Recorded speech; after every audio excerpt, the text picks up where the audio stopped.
is Buddhist meditation. My intention in this lecture is to show how Buddhist meditation differs from other systems of meditation.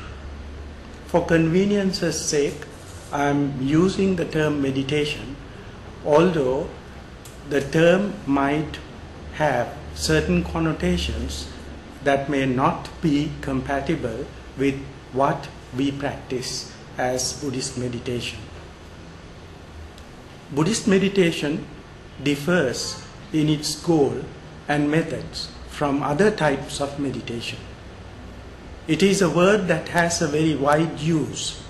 I would like to focus attention mostly on what we mean by Buddhist meditation, if we take it as a term commonly used to refer to the mental culture that is advocated in Buddhism. At the outset, it is important to make an observation regarding the use of the term meditation. As used in the English language, the term conveys certain meanings that cannot really fit in with what we wish to achieve through the practice of what is understood as Buddhist methods of mental culture. The word meditation in English is used to signify what we mean by the Buddhist word bhavana. Bhavana has a wider meaning than the term meditation in the English language. Bhavana involves the development of the full person. It is a kind of personality culture. It is development of the person in respect of the person's outward behavior as well as inner nature. According to Buddhism, the behavior of a person that is observable in terms of what a person does with one's body and in respect of what a person does through verbal behavior depends very much on the person's mental condition. The inner psychological nature of the person.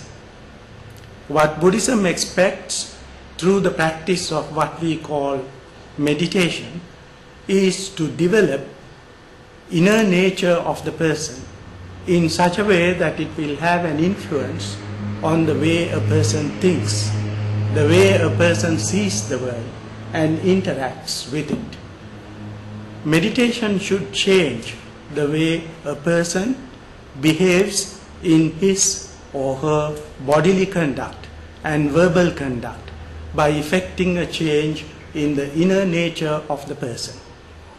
In other words, it is cultivation of mind, cultivation of the body, and cultivation of verbal behavior. It's called Kaya Bhavana, Vachi Bhavana, and Chitta Bhavana. Why is this kind of development or culture found to be necessary in Buddhism? What the teaching of the Buddha is interested in, as the Buddha himself expressed it, is the suffering and the unsatisfactoriness that we experience as human beings in our life. Our own experience is unsatisfactory in our unenlightened condition. So we experience unhappiness, frustration, and mental insanity in our life. Due to the mental insanity that we suffer from, we inflict a lot of suffering on the outside world as well. What Buddhism says is that we ourselves suffer because of some problem in our own nature, and we project that suffering to the outside world as well by the way in which we conduct ourselves in our interpersonal relationships. If we are to eliminate or to reduce this suffering within the outside world and ourselves, we need to cultivate ourselves. In our own personality, the evil, the unwholesome tendencies that lead to our suffering exist at different levels. First, there is a very deep-rooted level in which evil exists in ourselves. Secondly, there is also a level at which that unwholesome evil side of our mind is excited when we come into contact with the stimuli of the outside world. There is a third level, which is a very gross level of human behavior, as for instance, when we inflict suffering on others through our bodily and verbal behavior, by the way in which we conduct ourselves in society.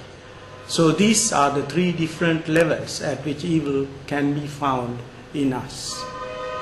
What Buddhism attempts to do through the meditative culture of the mind is to remove this evil from these three levels of existence in us. To begin with, we have to remove the grossness in our conduct that is expressed in our day-to-day life through verbal forms of conduct and bodily forms of conduct.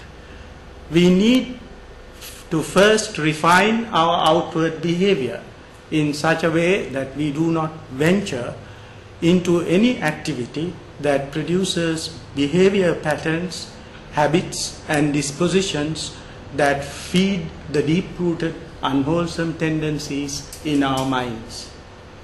Unless we first deal with our day-to-day gross patterns of behavior, we do not have a firm ground to stand on. So we have to refine, first of all, our verbal and bodily conduct. The first step in the Buddhist culture of mind is to see that we attempt to bring about a change of behavior patterns, transforming them from a gross and rough nature to a more mild and refined nature. For that purpose, Buddhism introduces the cultivation of sila. Sila is a method of developing and cultivating certain restraints in speech and our day-to-day bodily activities. In this practice, one is expected to abstain from certain modes of unwholesome bodily and verbal behavior. Types of behavior which involve suffering to others and to the self. According to Buddhism, we need to refrain from false speech that involves deception, harsh speech involving the use of unfriendly words, slanderous speech that creates dissension in society, and frivolous speech that may involve gossip. The second set of abstentions relates to our bodily behavior, patterns of bodily behavior involving expression of violence and also involving certain wrong means of enjoying sense pleasures, such as abusing our body or someone else's body in order to enjoy sense pleasures, are to be avoided. Those aspects of our day-to-day behavior have to be refined if we want to engage in a deeper exercise of refining our mind. So having established oneself on the basic training in reforming one's outward conduct, one can go deeper into the culture of the mind, which involves first developing some kind of tranquility within oneself. Buddhism introduces a number of techniques to develop that kind of tranquility.